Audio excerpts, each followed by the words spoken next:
The Atari 7800 homebrew scene has been blowing up the last few years, and they've really been filling out the library in ways I never thought I would see. So much so that this list is actually larger than the retail one. There have been great original titles, excellent ports of arcade classics, long-form adventures that we never really got to experience back in the 1980s, and so much more. It really is a thing of beauty. Since we gave the Atari 7800 retail library a turn, I think we need to give the homebrews some time in the spotlight. But homebrews are a much more difficult and diverse beast to tackle. So here's the skinny on how we're going to proceed. First, the game must be 100% complete, so no works in progress like Pentago and the excellent Ghouls and Ghosts port. Next, none of the text adventures. Nothing against them, but I feel like if you enjoy them, then go get them. No need to rank them. I also have to be able to play these games the way I prefer, so that means either on a cartridge or on my Concerto, no emulation. So unfortunately I can't count EXO, but let me state now that people are raving about that game. Oh, and no prototypes or anything that was being worked on during the original run of the console, so no Sirius, Plutos, Missing in Action, Clacks, etc. Also, homebrews are not something that these people get paid to do. They're usually works of love. And because of that, I'm not going to be overly harsh on the games. Okay, I think we've laid more than enough groundwork. And we have a lot more to get through than last time. So with the rules all set, let's rank all the homebrew I could find. 78. Shatneroids. Shatneroids was an inside joke among friends on the Atari Age forums, and I personally get none of the references. It doesn't control all that bad, but it gets old fast, and the chance of getting a game over is essentially non-existent. Sorry, Franco, but this game just isn't for me. 77. Robot Finds Kitten. Robot Finds Kitten was a game that was ported to essentially everything. It was sort of an exercise for people to see how many platforms they could port this to. It does what it should, as you ask different characters if they're kitten or not. The replies are pretty humorous, but they repeat much faster than I like. No longevity here, and no reason to play after your first time.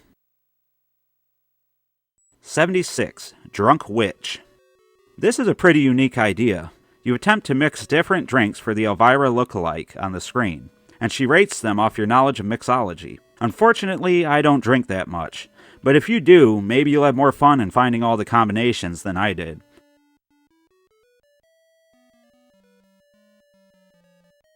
75. Lava Lamps and 8-Tracks. This game was made by Franco Dragon for some pirate radio show.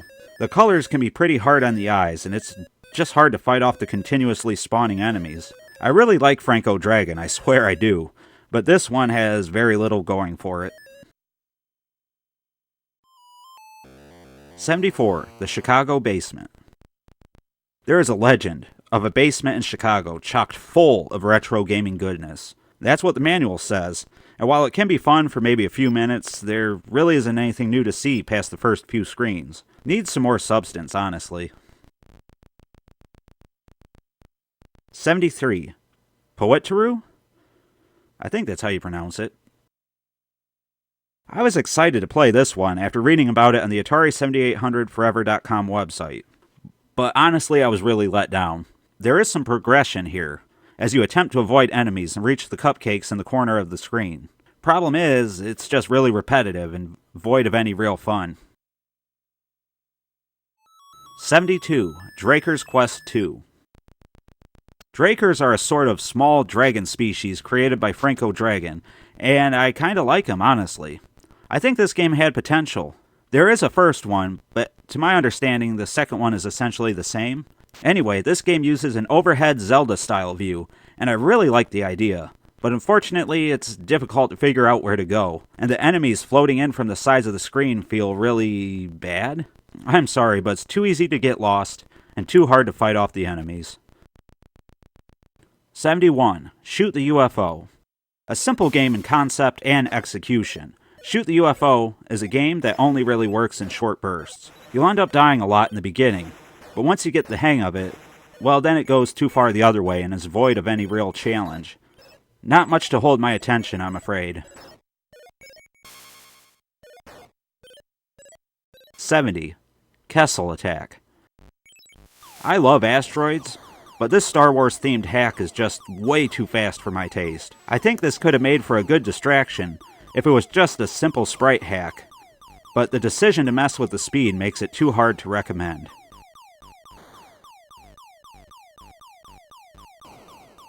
69. Millipede. Millipede was part of an April Fool's joke, and unfortunately for me, I didn't know that. So I spent entirely too much on a cartridge copy. The game does support trackball controls, and they do work really well, but there's no DDT, and nothing really Millipede about it. It's basically just Centipede with the Millipede title screen. Pass. 68. Piranha 2. The first of many Miss Pac-Man sprite and level hacks to appear on the list, and its decision to go for a maze without any walls makes it really hard to play. I do have a friend who really likes it, so maybe it's just me? Also, I don't know what I'm missing, but I can't seem to get past the first level. 67. Combat 1990.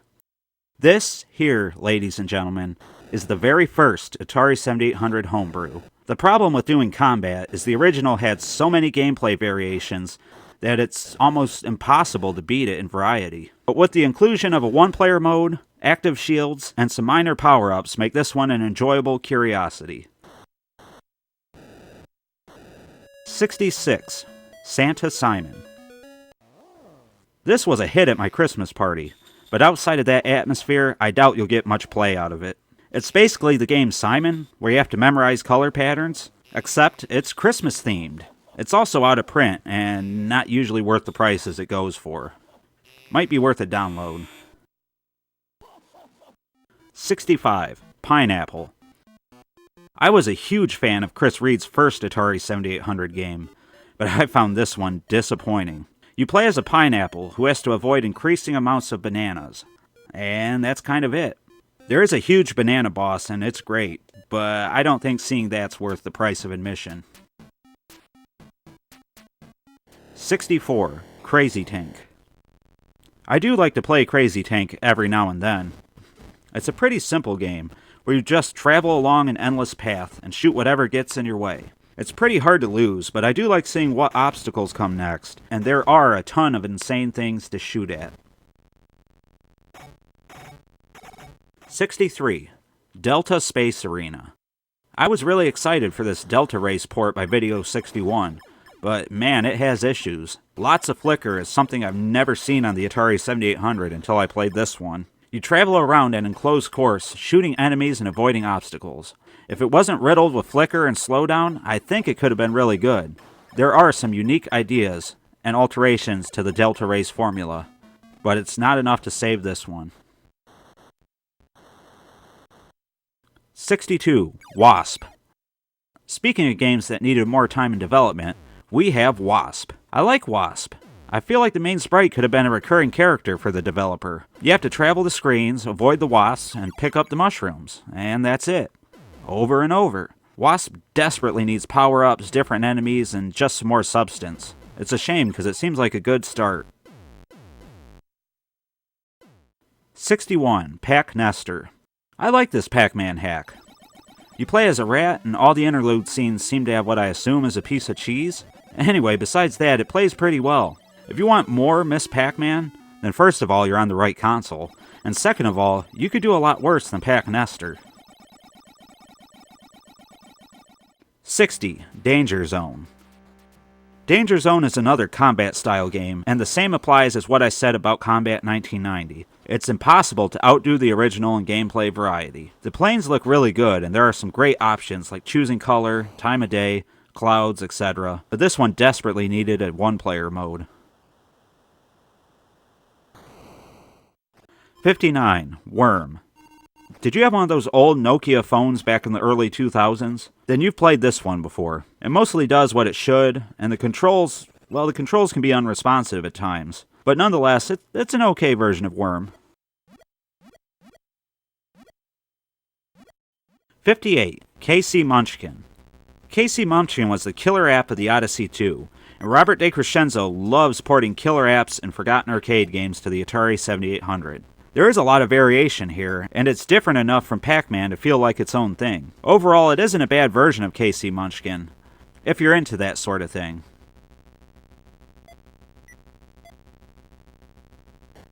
57. Crazy Auto.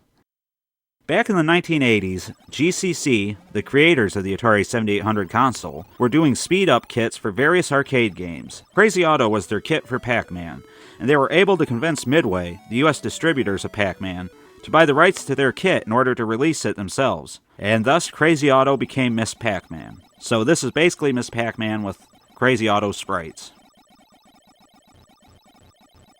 56. Hardy Manslapper. This game is something else. You're a small man trapped inside somebody's body, and you use a fork and a steak knife to fight off living food. It has a lot of problems, but there's something really funny and charming about this one. Beware, the last level has you losing life constantly, probably because it looks like you're exploring the inner intestines or bowels of the person. Anyway, I recommend it if you like silly games that are, well, sort of hard to play. 55. Uni Wars. This game plays and looks pretty great too. It's a port of an arcade game that I'm not familiar with, honestly. The big issue for me is I really just don't enjoy the attack patterns. I've heard the arcade code was referenced in porting this game, and all the patterns are almost 100% accurate. Unfortunately, this one's just not my cup of tea. 54. 2048. This is a number doubling puzzle game where you're trying to get a square up to 2048. It's really hard to even get one halfway there, let alone two. You basically move the joystick either up, down, left, or right, and any matching numbers in that direction combine. You also create new numbers when you move the joystick. You lose if the board is full of numbers that can no longer combine. Not bad for puzzle game fans. 53. Wordle. I feel like I've seen Wordle all over the place the last few years. If you're not familiar, you have to guess 5-letter words. The game will tell you if you have a letter that's in your word, and if it's in the right position. This one can be challenging and addictive, but if you don't like word games, you'll probably want to pass. 52. Putt 18 Miniature Golf. I usually don't care for these types of games on the Atari, but this one is a crazy trip. It's miniature golf. The obstacles don't look much like anything really, but they can send your ball flying for a long time. It can get crazy, and there's a lot of different courses to choose from. It's not bad at all, it's just sort of ugly. 51. Peck Jason. You play as Jason Voorhees as he attempts to eat a bunch of dots and avoid 4 Freddy Kruegers. Yep, it's another Miss Pac-Man clone, but this one is really up my alley. I really like the crosses in the upper corners of each side of the maze. This is a good Halloween-themed game, in my opinion.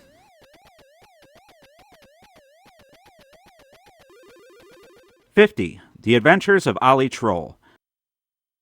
I think the graphics are trying to replicate vector-style graphics, and the game is extremely simple. Try to get your little friend to his girlfriend. Eventually, she'll become kidnapped, and you'll have to rescue her from the evil Octo-Charles. It's simple but challenging, and I kind of like it.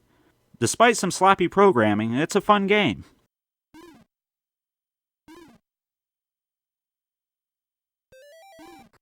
49. Armor Attack 2. This is a sort of sequel to Armor Attack from the arcades and the Vectrex. I hadn't played this one in a long time before capturing this footage, but it's a lot more fun than I remember. If you like combat and want a good single-player version, then I recommend this one.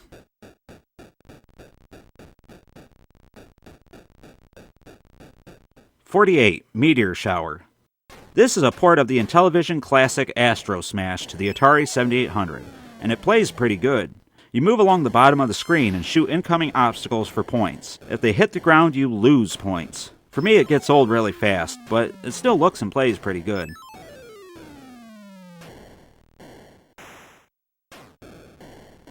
47. Roof Pooper. I love Roof Pooper. If you've had a bad day, then pop this in and let brown holy justice reign on your enemies. You literally poop on people from a roof. The title says it all. The controls are a little weird at first, as you have to hold down the button to keep the poop sliding down the building. Also, beware the cops, or you may spend the rest of your life pooping in jail. I like it. 46. Sick Pickles. If you like fast food, then you'll like Sick Pickles. There's a ton of options here, from the amount of frames that your mouth moves, to your lip colors, and more. I really like it, but unfortunately it kinda makes me motion sick after a small amount of time. Still, it's not a bad game, and if it doesn't make you sick like it does me, I think you'll like it. 45. Touchdown Challenge. This is a really neat idea from the Atari Age forums. You can download a touchdown challenge for any of the 32 NFL football teams, but the game plays the same regardless. I got the Lions, of course. You just try to throw the ball to your receiver or take it yourself into the end zone. It's really just a score-a-thon. It's not a full game of football or anything, but it's a fun arcade action game nonetheless. 44. Moon Cresta. Moon Cresta is another nearly arcade-perfect port by Robert DeCrescenzo, but man is this hard. You have 3 different ships as you try to take out enemy fleets, and last as long as you can. I really like it, but I just can't get very far in this one.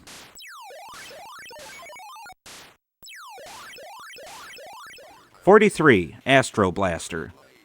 Now this one I can get much further in. The age of the game shows through, but again, it's a nearly arcade-perfect port and it plays great. There is some nice variety here in the enemy formations, but I hate that your gun can overheat. If you like space shooters, I think you'll get some enjoyment out of this one.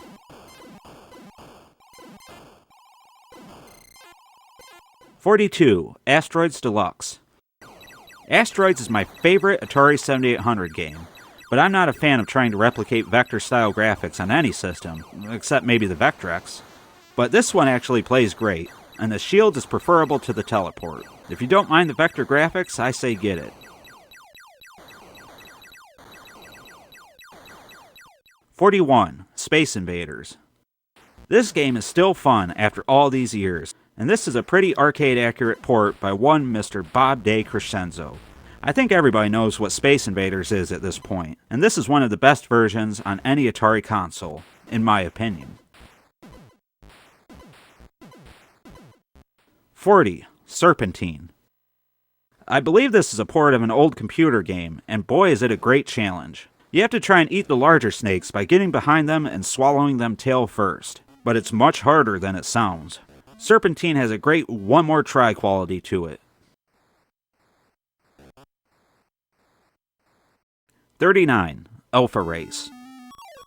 This is a great version of Delta Race in my opinion. There is a lot of useful options to help you tailor the game to your style, and it runs really well in the Atari 7800. I recommend this one if you're a fan of the original, or if this gameplay looks good to you.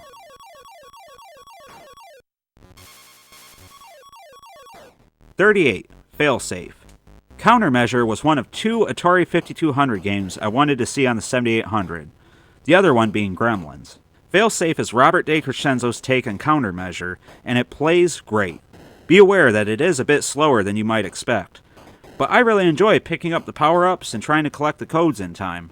It's a pretty decent game.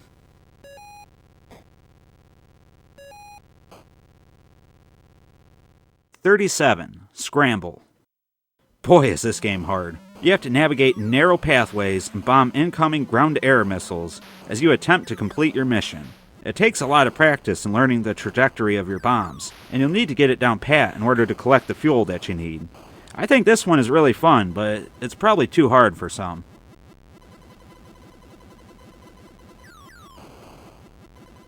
36. Dragon's Cache. This is the first in Reventuli's Dragon trilogy, and it's a great match 3 puzzle game. The graphics of the gems look really good, and the music isn't half bad either. If you like traditional puzzle games, then this and Clax would be my top recommendations on the 7800.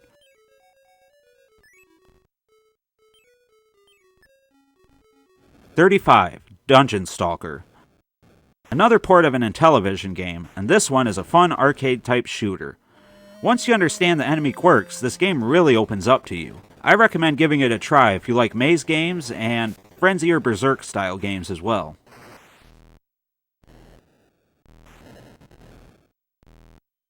34. Super Cobra. This is essentially the same game as Scramble, but you're in a helicopter instead of a plane. And the levels have been altered, making it much easier. And that's A-okay by me, because I thought Scramble was darn hard. Because of that, I like this one a bit more than Scramble, but you can't go wrong with either one.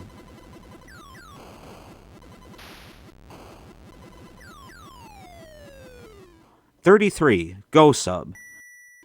This was the first effort on the Atari 7800 by Chris Reed, and boy was it a happy surprise to me. It's a maze game where you can't touch the sides of the maze, and you have to try and collect treasure. Make sure the difficulty switch is set so that the octopus can spawn, because he adds a lot of the challenge to the game. Without him, it's simply just too easy. The boss fights are a great addition too. 32. Centipede Trackball.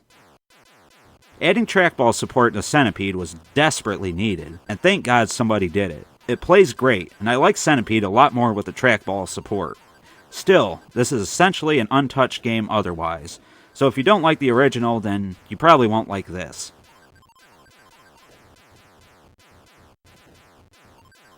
31. Dragon's Descent. This is the second game in Reventuli's Dragon Trilogy, and it's a great adventure that sort of adheres to 2600 rules. That is to say, you can only shoot left or right, not up and down. Still, there is a lot of challenge and a lot of variety in the semi-randomly generated levels.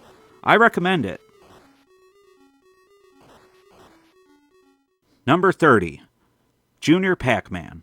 I really like this version of Junior Pac-Man. I find this game infinitely easier than the original or Miss Pac-Man, and that's okay with me because I usually suck at those games. The large mazes scroll left and right, revealing lots of paths you can take. The interludes are pretty cute too. I like it.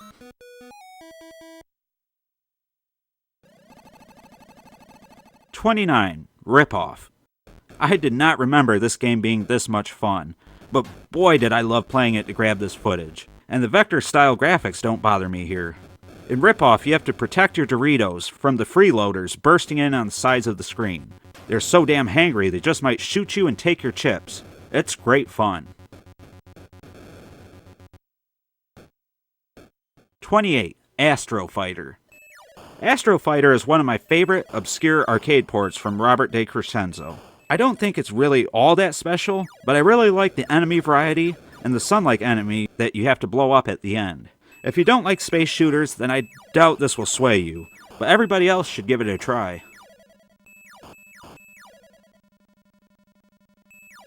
27. Super Pac-Man. I don't think Super Pac-Man is well loved, and I'm not sure why. I personally think Giant Pac-Man is one of the coolest things ever, and it changes the formula up enough to feel fresh and different. If you've played Miss Pac-Man and the original to death, and want something a little bit different, you could do a lot worse than Super Pac-Man.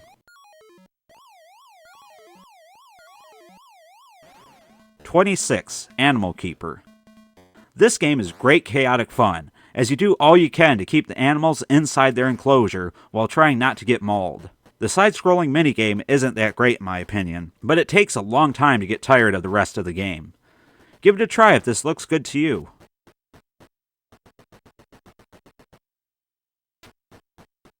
25. Slide Boy in Maze Land. This puzzle game sees you escorting your little slide boy across 30 levels, each one increasing in difficulty. It will probably take you a little while to discover all the solutions, but once you do, it's pretty easy to whiz past. I wish there was more levels, but what's here is really well done.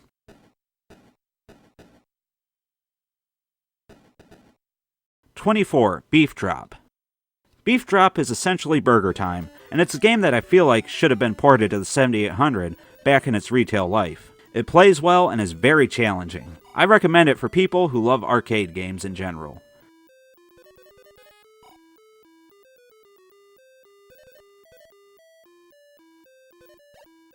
23. Space Duel.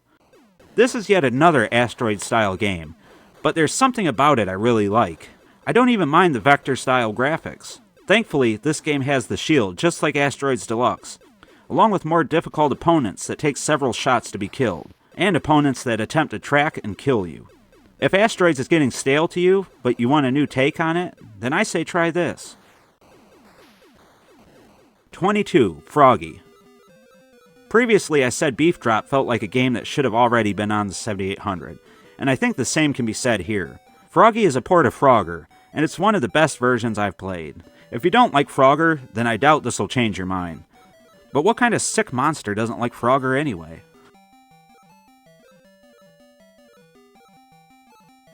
#21. Wizard's Dungeon.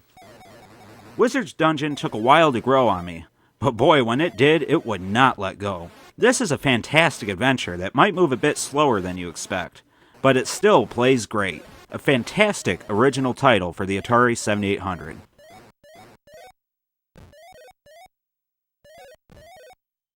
#20. Drelbs. This game was originally released on the Atari IO forums, a great place for Atari fans if you never lurked there before. I never heard of this one before I played it, but it's another one of those easy to pick up, difficult to master games that feels right at home on the Atari 7800.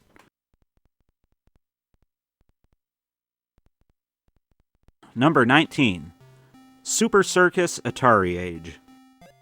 This is an upgrade to an already great original, and it's got charm to spare. If you played the original, then you pretty much know what to expect. But there is a lot more to it, including power-ups and tons of great options.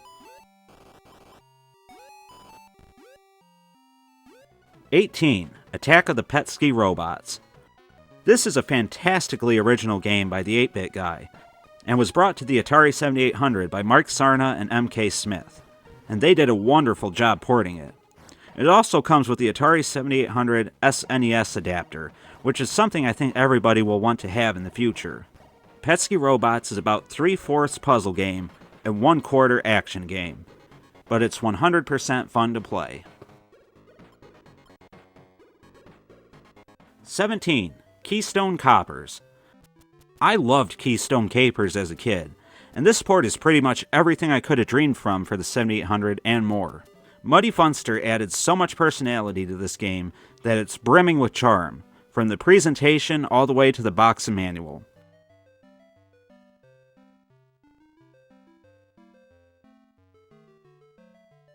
#16. Galaxian. I prefer Galaxian to Galaga, and I know I must be a madman for that. But I think that Galaxian is a great evolution to the Space Invaders formula. Robert DeCrescenzo did this one at the same time as Uni Wars, and that right there proves why he's one of the best on the Atari 7800.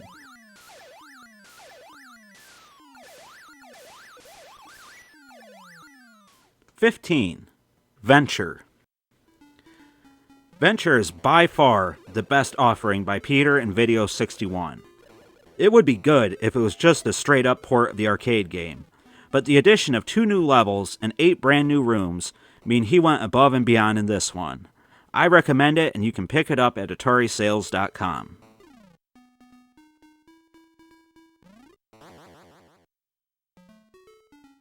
#14. 1942. I really wanted to rank this one higher, and it probably should be, but let me explain. There is 2 versions out there. The full version that runs on a Dragonfly flash cart and the 7800 game drive. Then there's a simplified version that runs on the Concerto flash cart. I only have the Concerto, and I don't do emulation, so even though this one plays great, I can't comment on the full game. If you're playing on emulator or a different flash cart, you could probably safely bump it up a few spots. But if you're playing on Concerto, I think right around here is fine. 13. Bonk. I think that's how you pronounce it. Anyway, it's a port of Q*bert, a game I never really cared for. So you know it's something special to be ranked so high on my personal list. The controls have always been a sore spot for me on Q*bert, and the developer did a great job porting him to the Pro line. A great port for the 7800, and one that I don't think could have been done justice by Atari back in the day. #12. Crazy Bricks. I'm a huge fan of breakout-style games, so I knew I would love Robert DeCrescenzo's rendition on the 7800. But I wasn't expecting it to be such a love letter to Atari's history. From the layouts to the sound effects, I'm sure this game will put a smile on any Atari fan's face.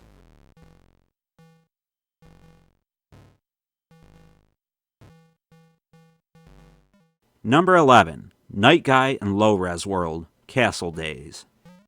This is VHC's first attempt on the Atari 7800, and it's just brimming with love. I wish it was longer, but truth be told, I've never had a bad time playing it. And people that come over to my house are usually drawn to it, so I think it's a great introduction for most new Atari 7800 owners.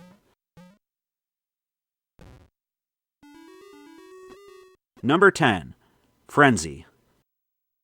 Not only do you get Frenzy on this cart, but you also get an excellent port of Berserk. Frenzy and Berserk are simple but addictive games, and they're so good. Being able to angle shots around corners is a must if you want to get good in Frenzy.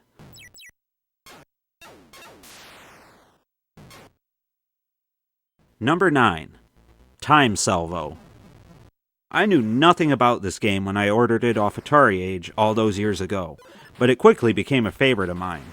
Anytime I can get more out of my Robotron twin-stick controller, I'm all in. And luckily, this is a very good game that plays fantastic with said controller.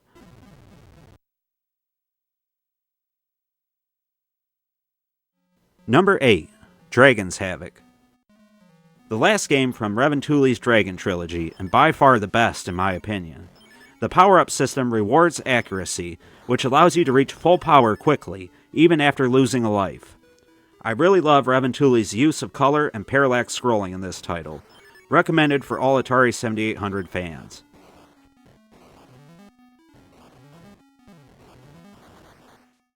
Number 7. PacMan Collection. This was one of the best all-time selling Atari Age cartridges, right up there until it was removed from the store in the summer of 2023. And it's easy to see why. You get an insane amount of game variations, along with speed-up modes that's sure to make any Pac fan a happy Pac fan. Number 6. Baby Pac-Man. Baby Pac-Man is a forgotten pinball/video game that was brought to the Atari 7800 by Robert DeCrescenzo. Boy, did he do a great job, especially with the pinball sections. There's nothing else quite like it on the console, and technically, it's the only pinball game you can get for the 7800, at least for the moment.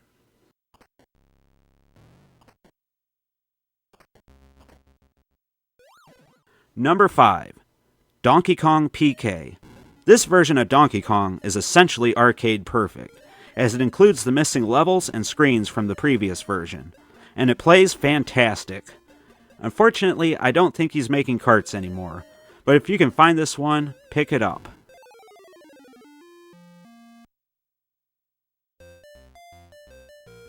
Number 4. Popeye. When Daryl 1970 announced he was bringing Popeye to the Atari 7800, I think we all knew it was going to be something special, and you can tell that nothing but love went into this arcade port. I would call it a must-own on the 7800 if you can get it for a fair price. Otherwise, download it, because it's a must-play.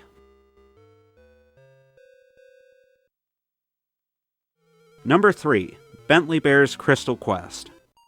Robert DeCrescenzo finally gave 7800 fans what they've always wanted, their very own Super Mario Bros. Style game. Well, it shares more in common with Wonder Boy and Adventure Island, but no matter where its lineage lies, it's a great must-own game that you can get right now from Atari Age.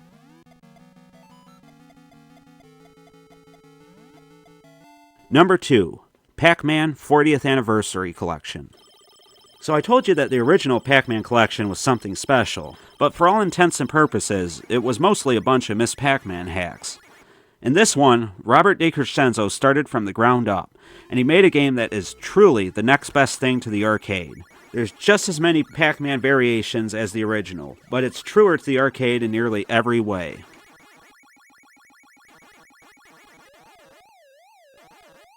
Number 1.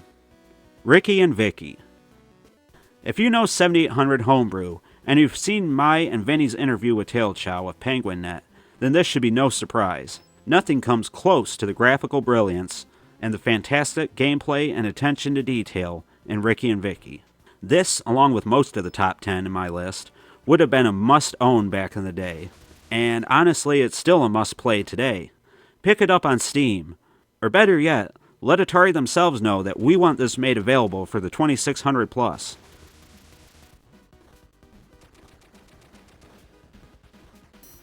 And that's it, guys. That's all the homebrew that I could find that met my criteria. And that's just the tip top of the iceberg. There's many great homebrews coming down the pipeline. So be sure to subscribe to this channel for reviews of these and many more homebrew coming in the future. And let me know if you agree with my list, or if I missed any important games. Alright guys, my voice is leaving me, so I better say that this is John, the 7800 Pro System Gamer, and I thank you for watching. 800, more games at about half the price.